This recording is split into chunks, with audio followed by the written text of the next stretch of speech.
Teleportation শব্দটার সঙ্গে আপনি কি পরিচিত? না। টেলিকাইনেটিক্স শব্দটা শুনেছেন? না। টেলিপ্যাথি?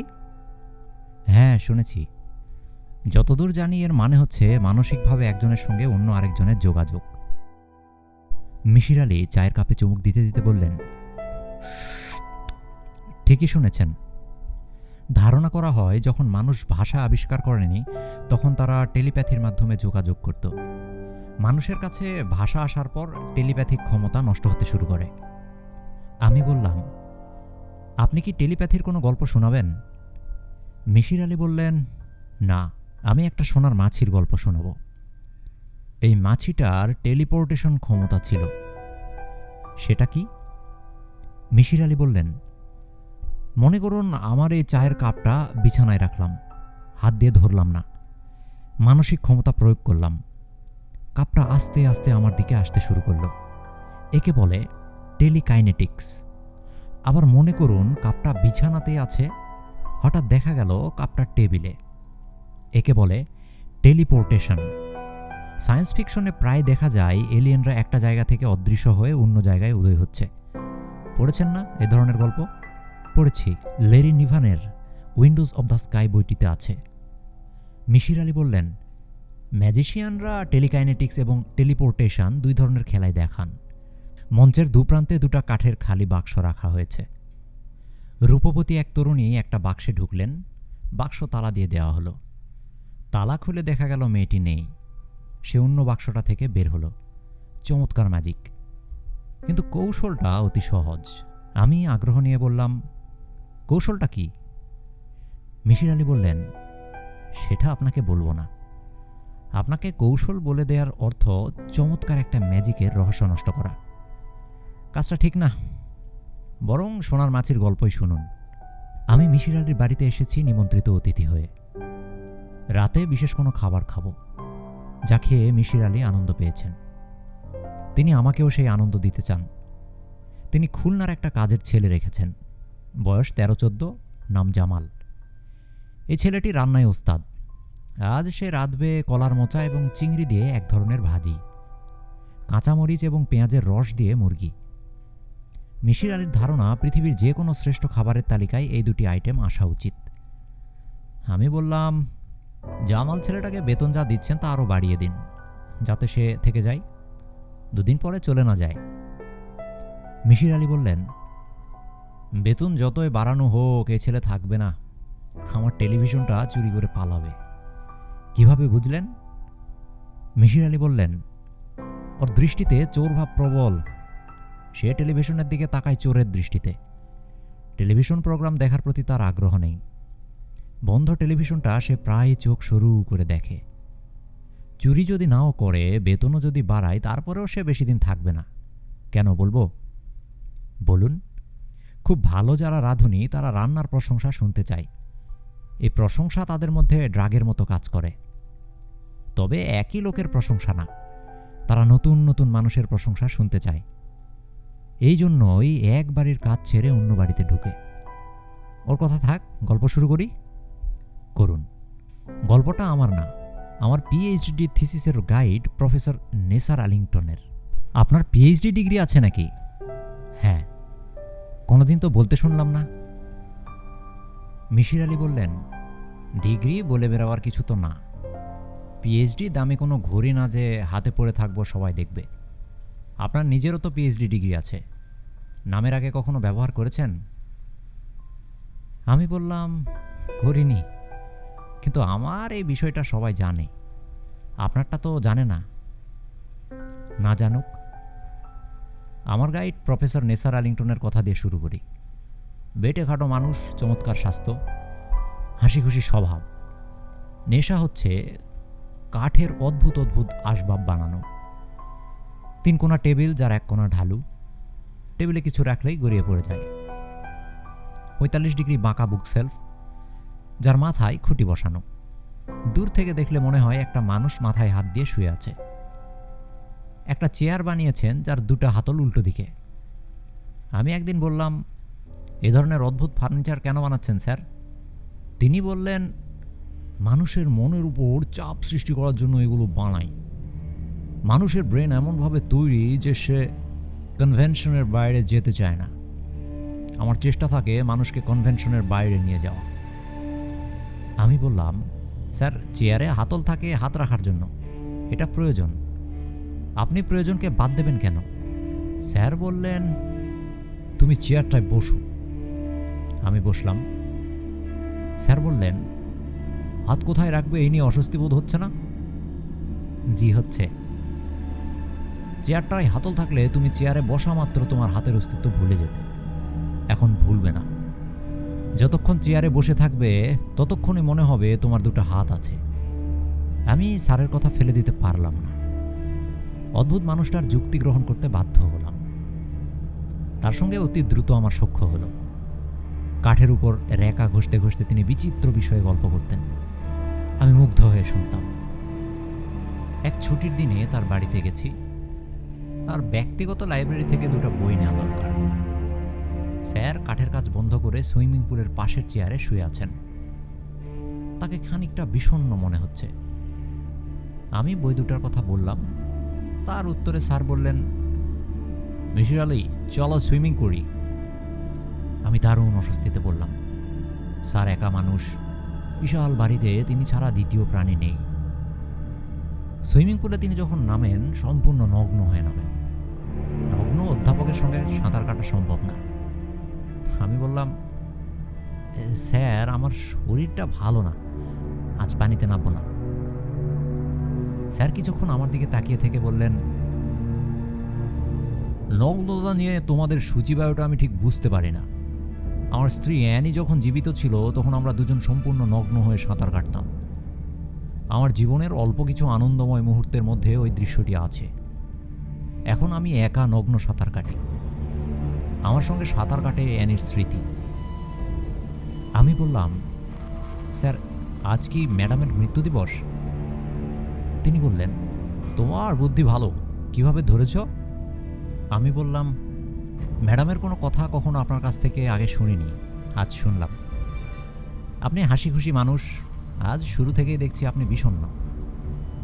স্যার বললেন, মিসির আলী, আমার স্ত্রী ছিল নর্থ আমেরিকার সবচেয়ে রূপবতী মহিলা এবং নর্থ আমেরিকার সবচেয়ে বোকা মহিলা। ওই বোকা মহিলা আমাকে পাগলের মতো ভালোবাসত। বোকা বলেই হয়তো বাসত। বুদ্ধিমতীরা নিজেকে ভালোবাসে, অন্য কাউকে ভালোবাসতে পারে না, ভালোবাসার ভান করে। তুমি লাইব্রেরি ঘরে গিয়ে বসো, আমি সাঁতার কেটে আসছি। আজ তুমি আমার সঙ্গে লাঞ্চ করবে। পিজার অর্ডার দেয়া আছে, পিজা চলে আসবে। পিজা আনির অতি পছন্দের খাবার, আমার না, তবে আজকের দিনে নিয়ম করে আমি পিজা খাই। লাঞ্চ পর্ব শেষ হয়েছে। আমি স্যারের সঙ্গে লাইব্রেরি ঘরে বসে আছি। প্রয়োজনীয় দুটো বই আমার হাতে। বিদায় নিয়ে চলে আসতেই পারি। আজকের এই বিশেষ দিনে বেচারাকে একা ফেলে যেতেও খারাপ লাগছে। কি করব বুঝতে পারছি না। স্যার বললেন, তোমার কাজ থাকলে চলে যাও, আমাকে কোম্পানি দেবার জন্য বসে থাকতে হবে না। নিঃসঙ্গতাও সময় বিশেষে গুড কোম্পানি। আর যদি কাজ না থাকে তাহলে বসো, গল্প করি। অ্যানির বোকামির গল্প শুনবে? স্যার বলুন। অ্যানির প্রধান শখ ছিল আবর্জনা কেনা। তার শপিংয়ের আমি নাম দিয়েছিলাম গার্বেজ শপিং। এই বাড়ির বেসমেন্টের বিশাল জায়গা তার কেনা গার্বেজে ভর্তি। সময় করে একদিন দেখো, মজা পাবে। কি নেই সেখানে? বাচ্চাদের খেলনা, বাসন, কাচের পুতুল, তোয়ালে, সাবান। সাবান এবং তোয়ালের প্রতি তার ছিল অবসেশন। সাবান দেখলেই কিনবে। মোড়ক খুলে কিছুক্ষণ গন্ধ শুকবে, তারপর রেখে দেবে। তোয়ালের ভাঁজ করে কিছুক্ষণ মুখে চেপে রাখবে, তারপর সরিয়ে রাখবে। অ্যানিকে নিয়ে আমি প্রায় দেশের বাইরে ছুটি কাটাতে যেতাম। বিদেশের নদী, পর্বত, অরণ্য, সমুদ্র কোনো কিছুই তাকে আকর্ষণ করত না। সে ক্রেডিট কার্ড নিয়ে মহা আনন্দে দোকানে দোকানে ঘুরত। সেবার গিয়েছি ইন্দোনেশিয়ার বালিতে। আলাদা কটেজ নিয়েছি, সমুদ্রের পানিতে পা ডুবিয়ে বিয়ার খেয়ে সময় কাটাচ্ছি। অ্যানি ঘুরছে দোকানে দোকানে, তার সময় ভালো কাটছে। আমার নিজের সময়ও খারাপ কাটছে না। এক রাতে সে উত্তেজিত গলায় বলল, আজ একটা অদ্ভুত জিনিস কিনেছি, দেখবে? আমি বললাম, না, তুমি কিনতে থাকো, প্যাকেট করে সব দেশে পাঠাও, একসঙ্গে দেখব। এটা একটু দেখো, একটা সোনার মাছি। আমি বললাম, সোনার মাছিটা দিয়ে কি করবে? লকেটের মতো গলায় ঝুলাবে? মাছির মতো নোংরা একটা পতঙ্গ গলায় ঝুলিয়ে রাখার কোনো মানে হয়? অ্যানি বলল, আরে জিনিসটা আগে দেখো, তারপর জ্ঞানী জ্ঞানী কথাগুলি বলো। আমি জিনিসটা দেখলাম। অ্যাম্বারের একটা খণ্ড, সিগারেটের প্যাকেটের চেয়ে সামান্য বড়। সেখানে সোনালি রঙের একটা মাছি আটকা পড়ে আছে। এম্বারের নিজের রঙও সোনালি। সূর্যের আলো তার গায়ে পড়লে সে ঝলমল করে ওঠে। মাছিটাও চিকচিক করতে থাকে। অ্যানি মুগ্ধ গলায় বলল, সুন্দর না? আমি বললাম, জিনিসটা নকল। অ্যানি আহত গলায় বলল, মাছিটা নকল? আমি বললাম, মাছি নকল না, এম্বারটা নকল। চাইনিজরা নকল এম্বার তৈরি করে তার ভেতর কীটপতঙ্গ ভরে আসল বলে ভোকা ট্যুরিস্টদের কাছে বিক্রি করে। আসল এম্বারের গুরুত্ব তুমি জানো না, আমি জানি। পৃথিবীর প্রাচীন ফসিলগুলোর বড় অংশ হলো এম্বারে আটকা পড়া কীটপতঙ্গ। বিজ্ঞানীদের কাছে এম্বার ফসিল অনেক বড় ব্যাপার। অ্যানি বলল, এম্বার কি? আমি বললাম, এক ধরনের গাছের কষ, জমাট বেঁধে শক্ত হয়ে যায়। পৃথিবীর প্রাচীন সব সভ্যতাতেই এম্বারের গহনার নিদর্শন পাওয়া গেছে। আলেকজান্ডার দ্য গ্রেটকে চীন সম্রাট এম্বারের তৈরি একটা রথ উপহার দিয়েছিলেন। অ্যানি বলল, জ্ঞানের কথা রাখো, জিনিসটা সুন্দর কিনা বলো। আমি বললাম, নকল জিনিস সুন্দর হবেই। এর পেছনে কত ডলার খরচ করেছ? সেটা বলবো না, তুমি রাগ করবে। অ্যানি এম্বারের টুকরা গালে লাগিয়ে হাসি হাসি মুখে বসে রইল। মিসির আলী, আমি তোমাকে বলেছি না, আমার স্ত্রী নর্থ আমেরিকার সবচেয়ে রূপবতী মহিলা। জি স্যার, বলেছেন। ওই রাতে তাকে দেখে আমার মনে হলো সে শুধু নর্থ আমেরিকার না, এই গ্রহের সবচেয়ে রূপবতী তরুণী। কবি হোমার তাকে দেখলে আরেকটি মহাকাব্য অবশ্যই লিখতেন। আমি কোনো কবি না, আমি সামান্য সাইকোলজিস্ট। আমি অ্যানির হাত ধরে বললাম, আই লাভ ইউ। অ্যানি বলল, I love my golden fly. আমি সামান্য চমকালাম। আমেরিকান কালচারে স্বামী আই লাভ ইউ বলার সঙ্গে সঙ্গে স্ত্রীকেও আই লাভ ইউ বলতে হয়। অ্যানি তা বলেনি, এটা এমন কোনো বড় ব্যাপার না।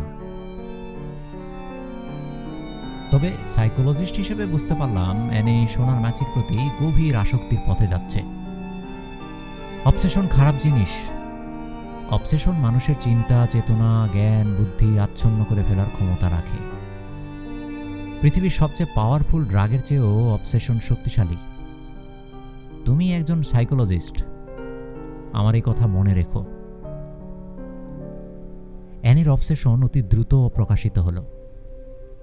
আমি ছোট্ট একটা ঘটনা বলে তার অবসেশনের তীব্রতা বুঝাবো। এক রাতের কথা। আমি অ্যানির সঙ্গে ঘনিষ্ঠভাবে মিলিত হচ্ছি।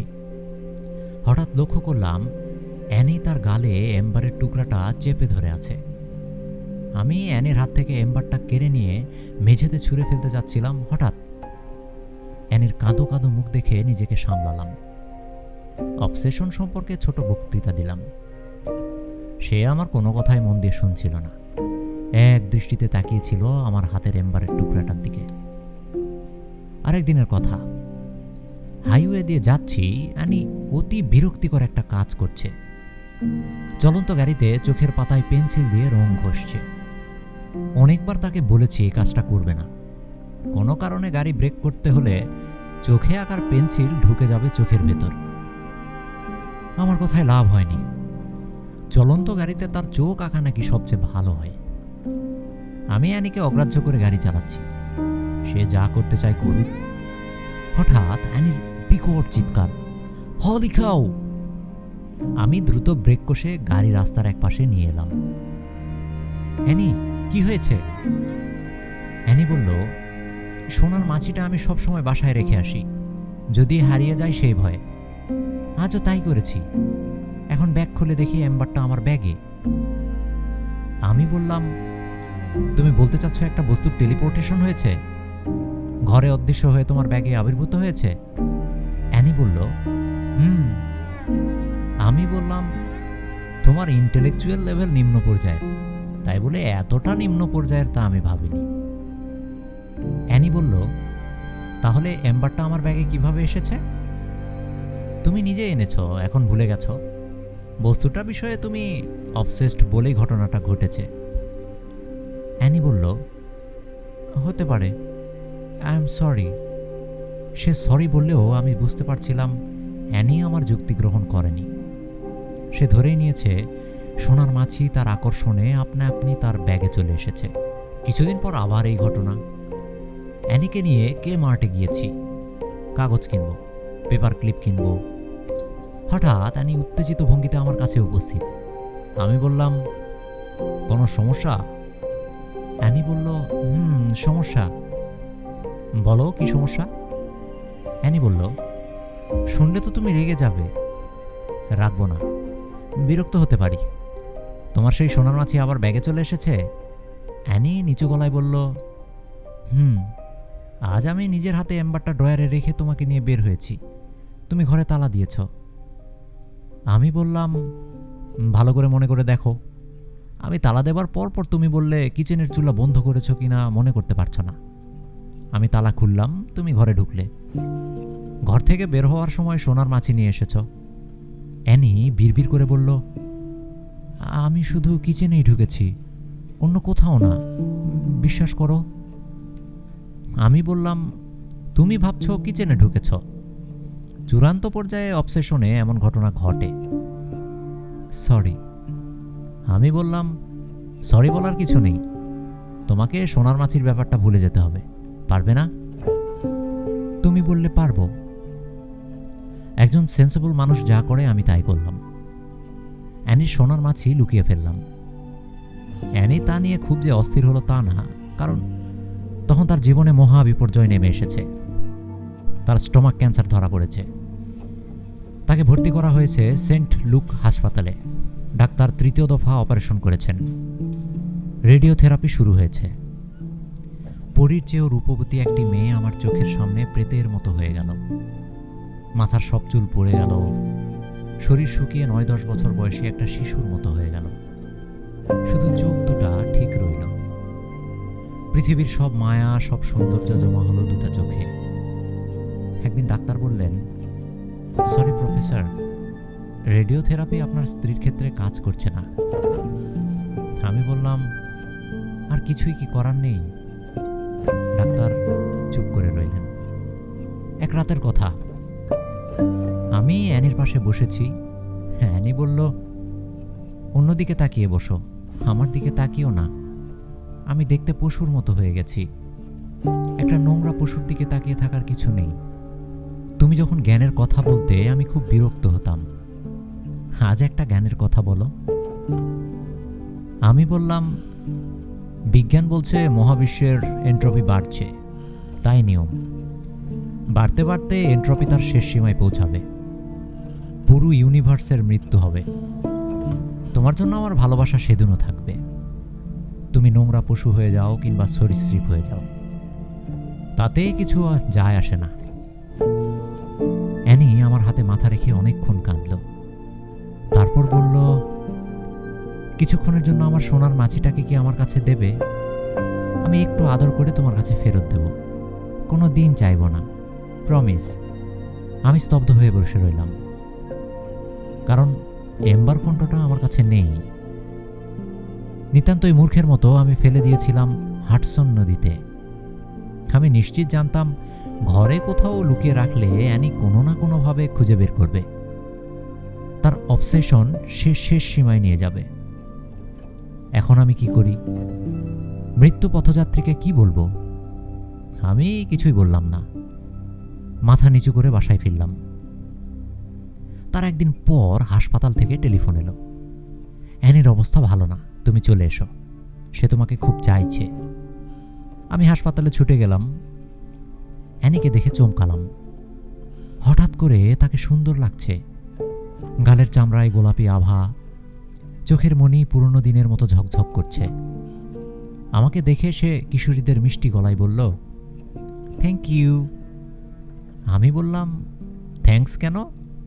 অ্যানি বলল, আমি যখন ঘুমোচ্ছিলাম তখন তুমি আমাকে না জাগিয়ে সোনার মাছিটা আমার হাতে ধরিয়ে দিয়েছ, এই জন্যে ধন্যবাদ। সে গায়ের চাদর সরালো। আমি স্তম্ভিত হয়ে দেখি এম্বারের টুকরাটা তার হাতে। প্রফেসর কথা বন্ধ করে চুরুট ধরালেন। চুরুটে টান দিয়ে আনারি স্মোকারদের মতো কিছুক্ষণ কাশলেন। তারপর ছোট্ট নিঃশ্বাস ফেলে বললেন,